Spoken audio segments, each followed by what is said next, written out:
Marketing a Steam game is hard.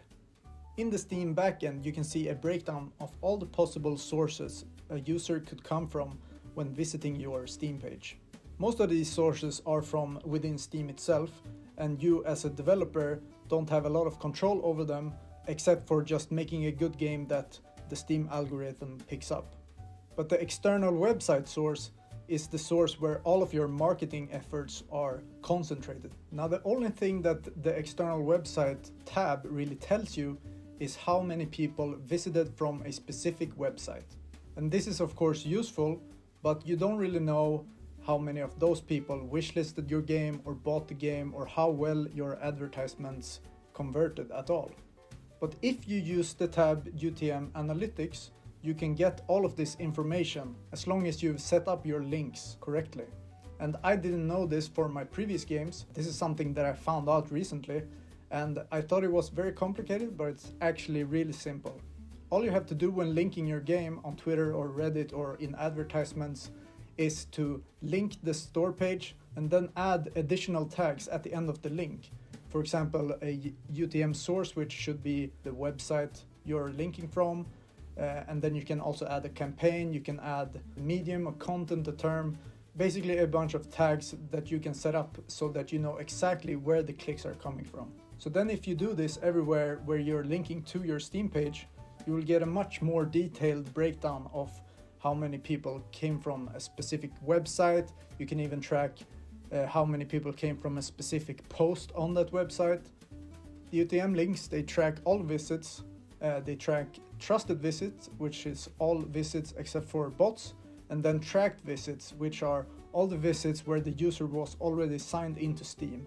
And if they were, it will save that for 30 days, so if they come back and buy it afterwards, it will still show up on this page, so they didn't have to click on the link and buy it immediately. It will show up even if they click on the link and then 20 days later go and buy it.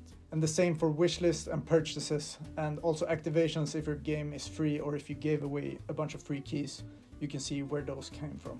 So for example, I've put a link to my game on my old YouTube videos, and I've tagged what kind of video I put it in, so I can see that, okay, people that clicked my new game from videos about another game, they don't really wishlist as often as people clicked on the game from the GMTK winner video, which makes sense because that video was actually about the game that the link goes to. And then I can also see how well Twitter works, how well Reddit works, and that tells me if it's actually worth putting effort into making posts on specific sites. I really wish I knew about this before I launched the Steam page, because then I would have had data from the first days of my YouTube video, which blew up a bit. So now it's more when the video slowed down a bit, I can see the stats from it. But this will be really useful to have when the Steam Next Fest demo launches, and whenever I make YouTube videos like this one, it will be interesting to see how many people clicked the link. In this video, I will probably put links everywhere to see which links you click. So if you want to help me try this out, please go in the description and click the link and wishlist my new game, Blueprint Bob. There will be a demo for it in the Steam Next Fest in 1 month, so look out for that. And I will make a video about the Next Fest as well, so if you want to watch that, subscribe, and I'll see you guys next time. Peace.